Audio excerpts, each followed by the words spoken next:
Hello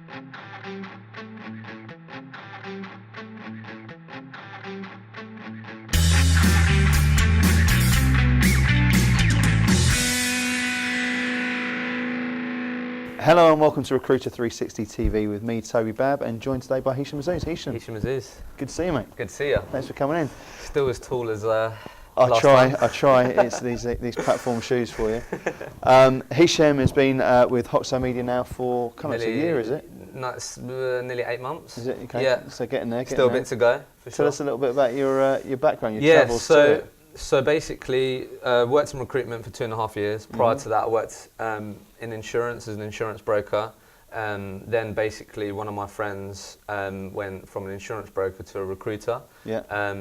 I was really curious about that, as to what that involved, because by this point, I realised that I just love sales. Yeah, yeah. So he essentially sold me the dream. He told me that you can earn a lot of money, it's more consultative, and you get equipped really with more sales skills, and that's what I was after. Yeah. Because as an insurance broker, it's really quite transactional.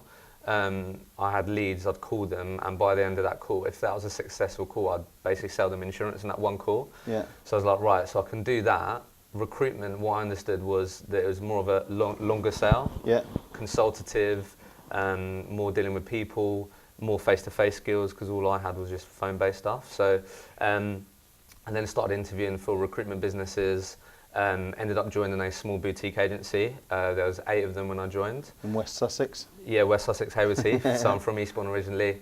And basically what I loved, so basically I went from like a big call centre to a small independent broker, and the biggest upside for me was that I had a relationship with the owner of the business. That was like huge for me, because I felt valued, I didn't feel like a number, and especially when you're in sales, when you do well, you get looked after.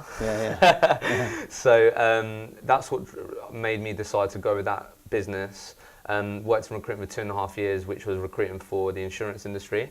So that transition really helped, and having a background in insurance. Poacher turned gamekeeper. Yeah, exactly. That really helped, if I'm honest. That helped with me building relationships with people that worked in insurance. That instantly I could sort of relate to them, have a bit of an understanding of the industry.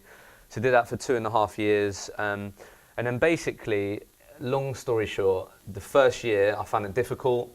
And I'm a quite a reflective person. I like to make time to do that. And at the end of that year, I was like, the biggest problem I had was getting hold of people. So I was like, what else can I do to get hold of candidates and clients that I can help? That's the only question I asked.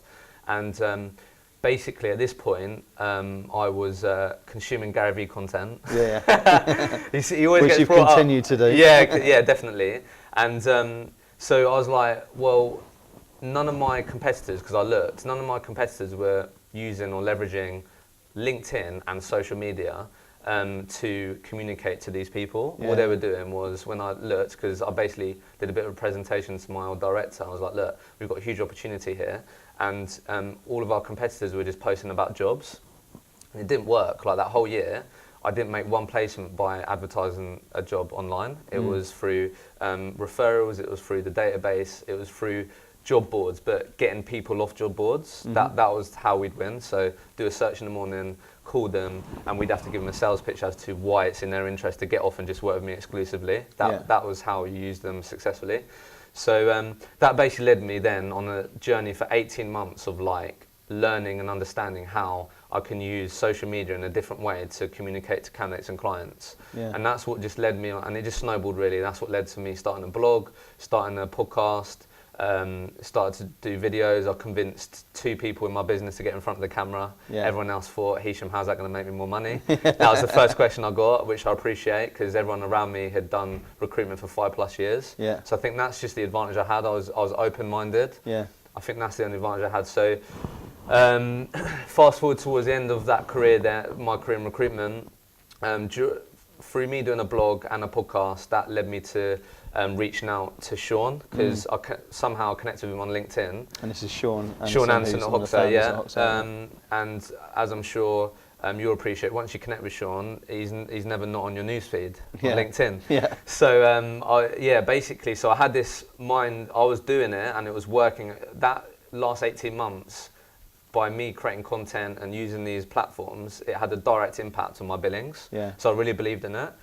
even so, that much so that I booked up Sean to come down to meet my old director to try and work with them. So that's where we sort of built this relationship, and that's where stayed in touch with Sean.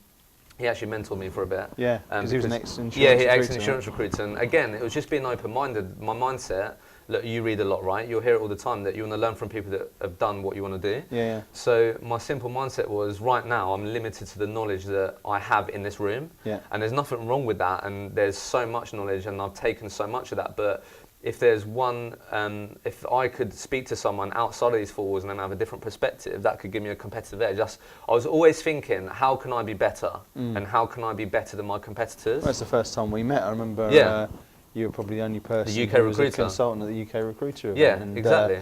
I remember watching you and seeing someone there. It was first time, as I say, first time we met. Yeah. And you were there and taking notes and looking at everything and moving around and networking. And that hunger was really unusual. Yeah, that's what I mean. That sort of but all it is, look, if you're in recruitment, you should be competitive. More than likely you are in your own way. And that was the only thought process. It was like, if I learn one thing that gives me an advantage, it's going to enable me to beat my competitors, then it's worth my time.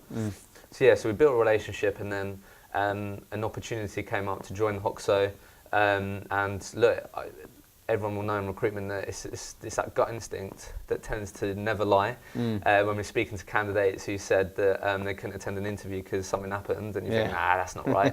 it's that second brain that you've got to trust. And look, I'm from the most amount of car breakdowns. Exactly. So it felt right. I had a good relationship with Sean. I really liked what they were doing, and just went my gut instinct. So and moved up to London. The Big Smoke, mate. So that in itself has been its own journey. I've enjoyed it, but has like recruitment, right, has its good days and bad days. So then for the last sort of 7-8 months, I've been in a startup. I've been doing all different things, and again, that was a big driver for me. I wanted to be able to just essentially be a sponge in this environment. To learn from all different aspects, from a CEO, from a business, from marketing, from all these different things. I just wanted to take in the information, and that was the biggest driver for me, to learn as much as possible. Yeah. So I've been doing a whole bunch of things, but for the last sort of quarter, 3-4 months, I've been just solidly in sales with Sean, and that's originally why I joined the business, to help Sean grow the business. And it's going well. Again, like anything, it has good days and bad days. It's our job to create content and practice what we preach, so it may look really fun and like we're killing it all the time, but it's tough, especially the industry that we're speaking to. It's quite new, so that's challenging itself, but that's probably a story, Hishem Azzouz, so far. Well, it brings us up to speed, but there's something that I really want to focus in on. You mentioned as well there, which inadvertently you talked about Sean and if you connect with him, he's almost constantly on your timeline. Effectively. Especially that grey hair. And you're not too dissimilar with that in there as well. Yeah. So that's obviously been something which you guys have looked at, and it's something which we've spoken about. A friend of mine spoke to me the other day over Christmas and said every time he goes onto his LinkedIn, there's something from Harrington Starr at the top end of it, which was great. Which was great to hear. Yeah. But I'm interested. When people are looking at that, the first part of that is the how, and then the second part of that is when is saturation point. When it's too much. Yeah, exactly. Yeah. So this was before I even joined Hoxo. So when I first experienced this was when I was a recruiter, and when I attended networking events which were insurance specific, and we'd sponsor them like you do. I had not loads, but a handful of people come up to me and say, "Hishem, I've seen your videos." Or I'd do a business development call, and a client would say, "Oh yeah, I saw your video," or "I've seen you on my timeline." So it's that exact same point. So when you hear that, you know you're doing the right thing. It's those, I always say, like, take note of those small wins, because it can really feel like, I'm not getting anything out of this. But when you're at a networking event and someone comes to you, like, that's just that helps a lot. Yeah. So I guess the how is, firstly, you've got to start. That's the first thing, and I think also, before you even get to how, like, you've got to understand that it works. Like, it generally works. That's the first thing. You've actually got to believe that it's worth your time. So I think before we even get into how, it's like, okay, so I'm willing to do this because I know it's going to benefit me as a recruiter and it's going to benefit my recruitment desk, but it works. Yeah. I just want to make that crystal clear. Like it 100% works, as you said. And then I think what's really important before the how is the why, which as a business owner you always end up talking about, right? What's your why for your business? And I think that's also really important, because when I started creating content as a recruiter, my why was I wanted to basically share my genuine passion of my approach on helping candidates and clients. Like, look, recruiters all give the same spiel all the time, right? We are different.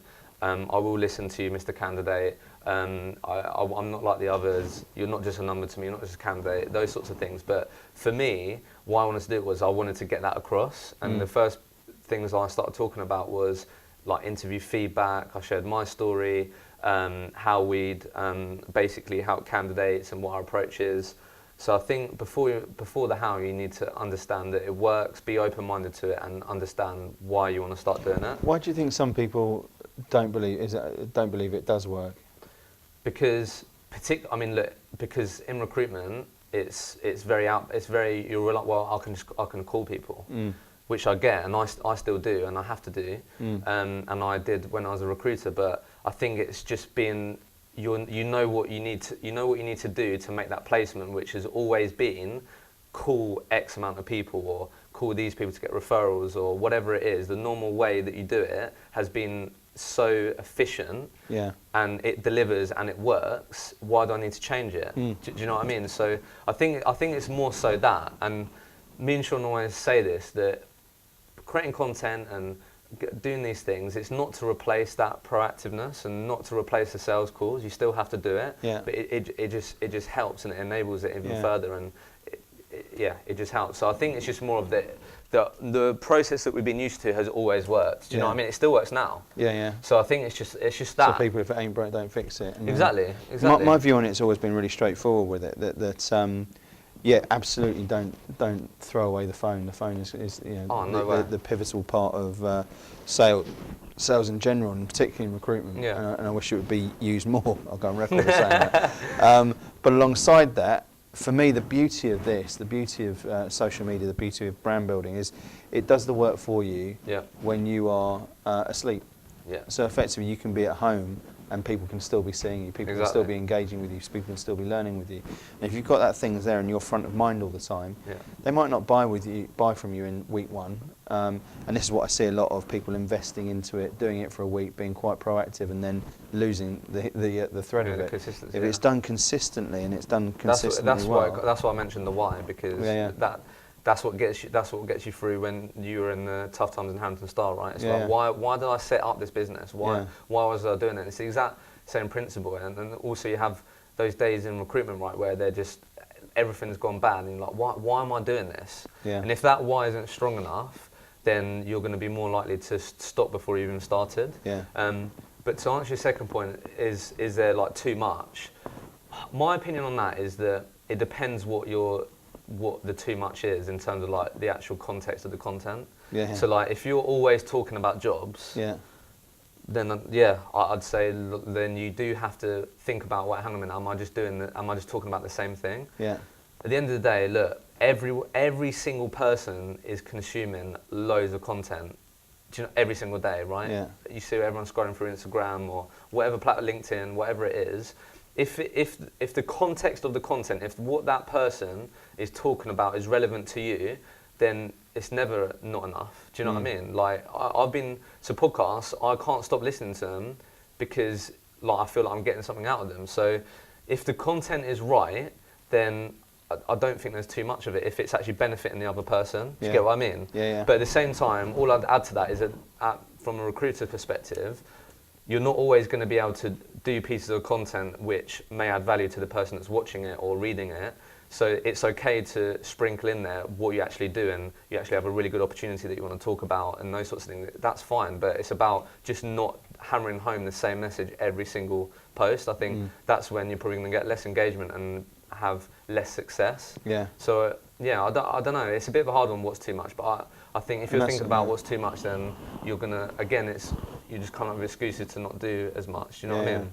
I think what you're doing well is putting different sorts of stuff in there, as you say, and mixing it up a little bit. Exactly. And a big part of that has been something I know you're really passionate about, which is the Recruitment Rollercoaster, your podcast. Yeah, the podcast. And that's been working really well for you. And you started that up when I was in recruitment, talking about recruitment and that sort of stage is, I guess, a way of learning and finding out because more you was about one the of my industry. first guests. Yeah. I did that out of my bedroom. 50 later. Exactly. We're back Yeah, here. I mean, podcasts, look, I'll do a little plug shamelessly, but I've just written up an ebook about this, about your complete guide on how to start one. Yeah, just registered for it today. Good. The simple reason is like, again, I'm just talking from real experience. Like, since I joined Hoxo, because I'm in the marketing business, like, they've enabled me to grow it to what it is now. So I've just seen the direct impact of having a podcast. And being a salesperson, I'm only thinking of how this podcast can benefit me as a salesperson. And it's helped me sign clients. It has, like, period.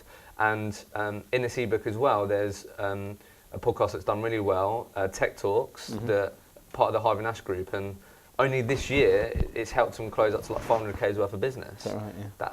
And like, so I don't know. So it's just a huge opportunity. And when I started doing research and data into it, I mean, 6 million people in the UK listen to podcasts weekly, like every single week. So if you can, again, it's the same thing. Like, you're talking directly to X amount of people that That's you maybe are telling. Yeah. Like, so many people. And the biggest portion of that 6 million is the age gap between 15 to 35 people, 15 to 35.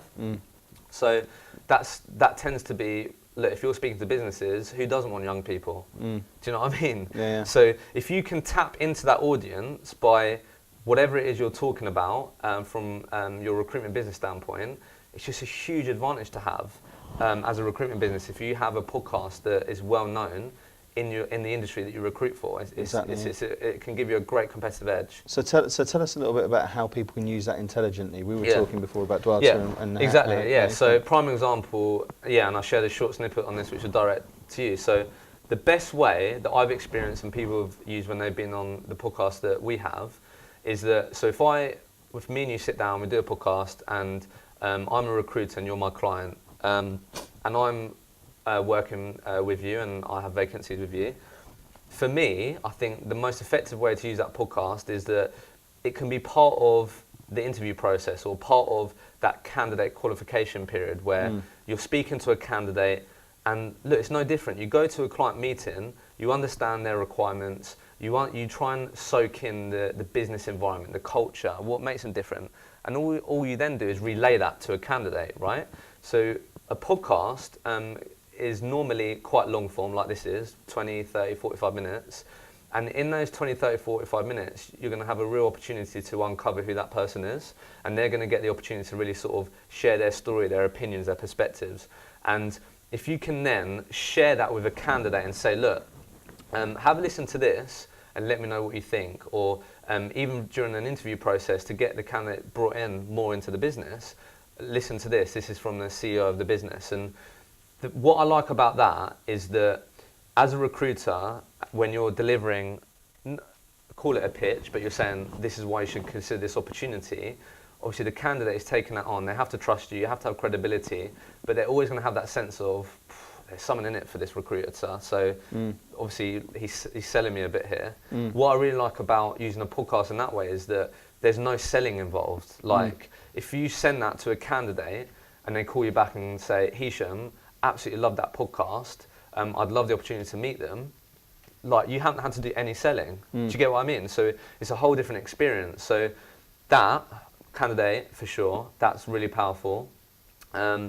Business development is the second one. So I'd say they're the biggest ones. So business development, what I mean by that is, how different would it be, and I've experienced this, calling up a client that you want to work with and not say the normal spiel that I'd love the opportunity to work with you, this is why, have you heard much about us, have you got any vacancies, all the normal stuff. If you're calling them and saying, we have a podcast that we'd love you to be part of, this is our mission with it, we want to get more people in our industry, we want to educate more people, these sorts of things, you would be surprised at the response. Imagine the response of the client who isn't thinking about, oh, another recruiter's calling me, talking to me about wanting to work with me, etc. But actually giving them an opportunity to, again, contribute to their industry, which more than likely they're going to be passionate about and be invested in. So, and look, and I've experienced that. Me and Sean have put together a list of people that we want to work with, and we're making our way through that list. And we're not talking about working with them in marketing. We're talking about, look, sharing the story. How do you feel about coming on this podcast, etc. And then the great thing about that is that not only the response, but then when you get them on the podcast, if you're doing it face-to-face like this is great FaceTime. If you're a client, we're going to really get to know each other and those sorts of things and relationship build.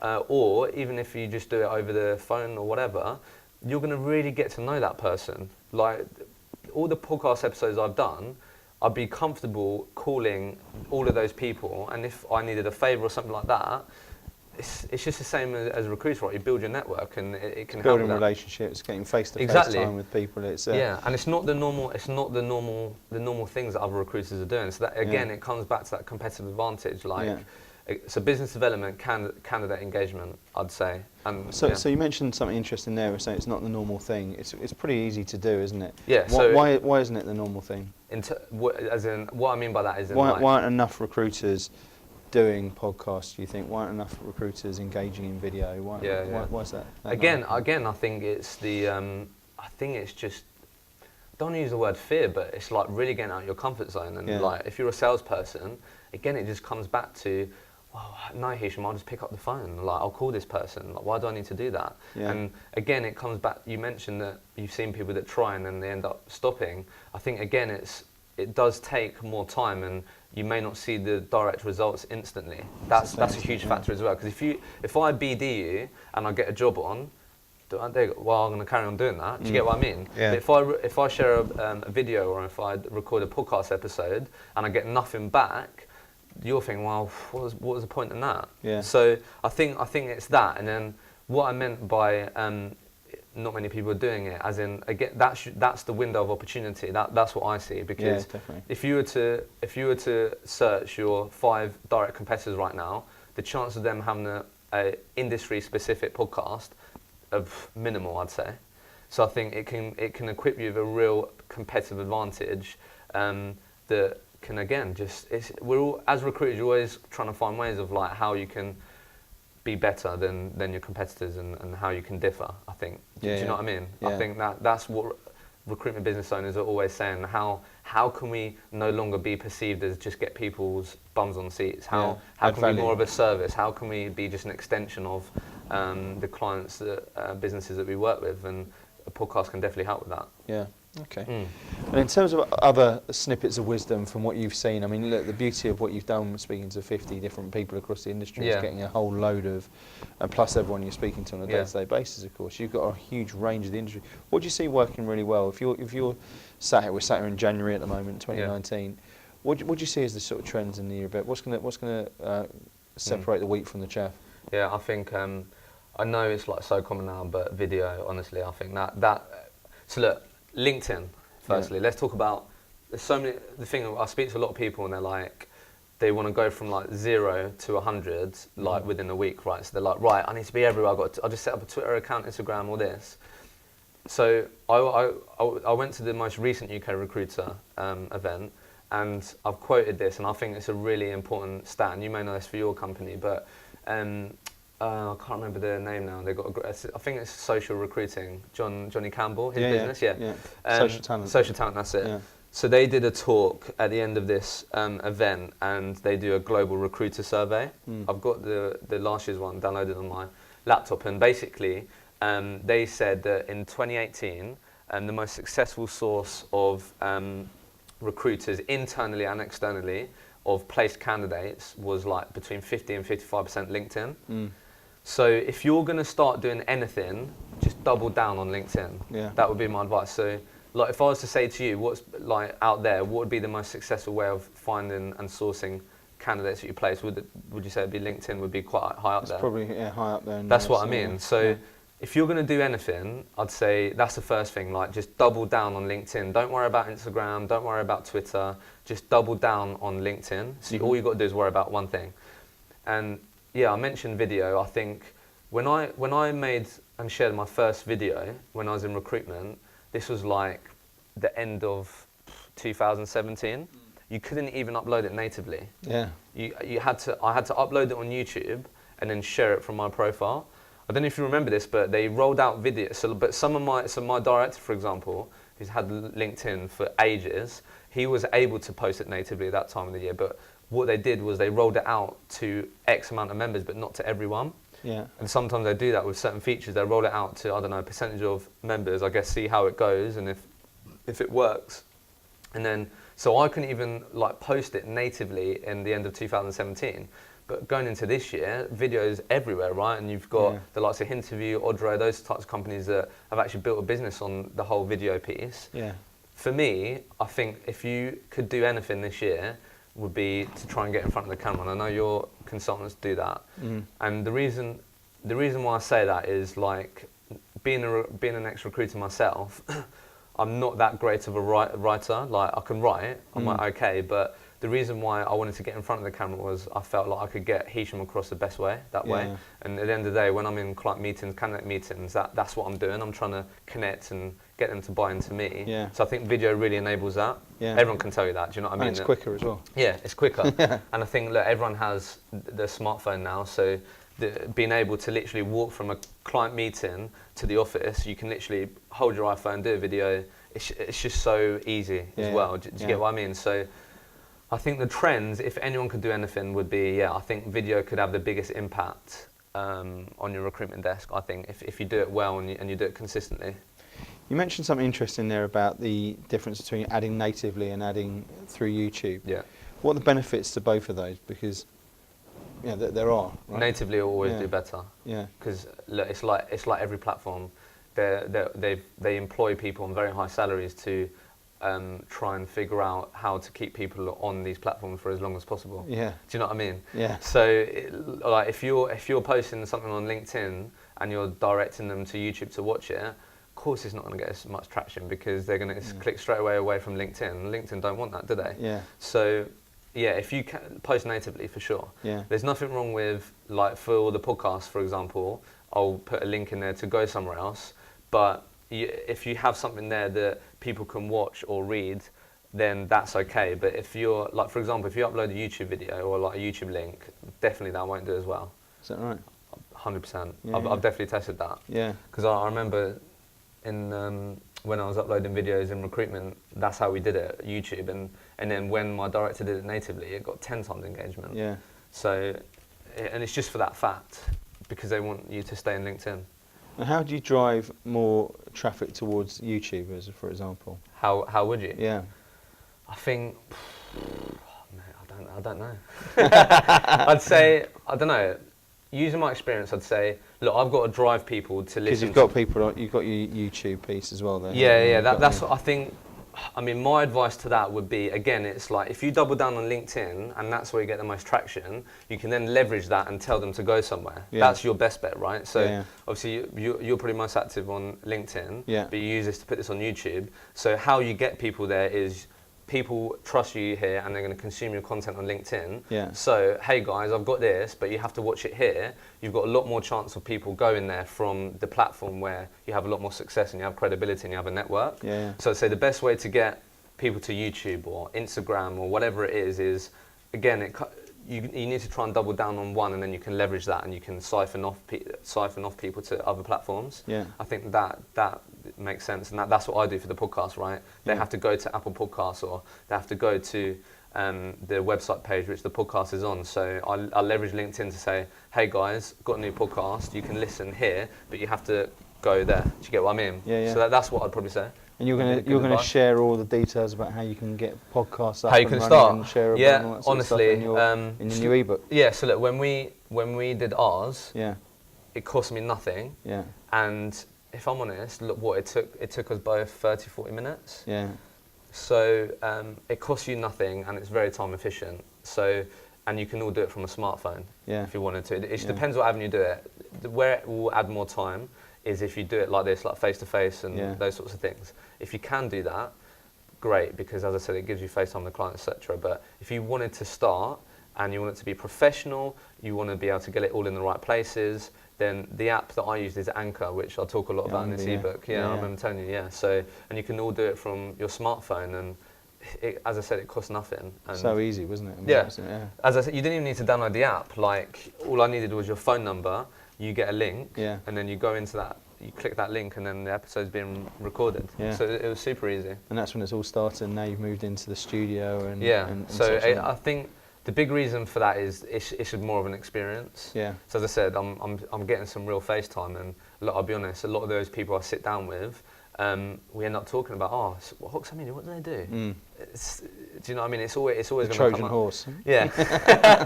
Exactly. So it's just an absolute no-brainer for me. And as I said, it costs nothing, and it can be really, really time efficient.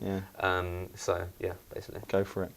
So look, you've given us loads of pearls of wisdom so far. Thanks for sharing it. I'm going to ask you one more question, which is, that if there was one pearl of wisdom, one bit of advice, you've been in the recruitment industry, you've been outside of it, you've watched from the ledge now about what's happening in the industry. If you give a consultant one bit of advice to say that this is going to turbocharge your career from what you've seen, what would that one bit of advice be?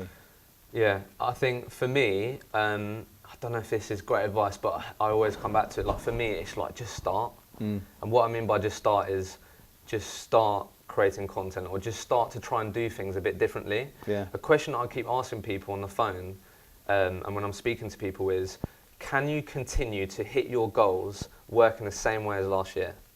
Right? And I think that's a really good question to think about, because it's very easy to go into 2019 and go, right, okay, so I know what I need to do, I just need to do more of this, more of this, more of that.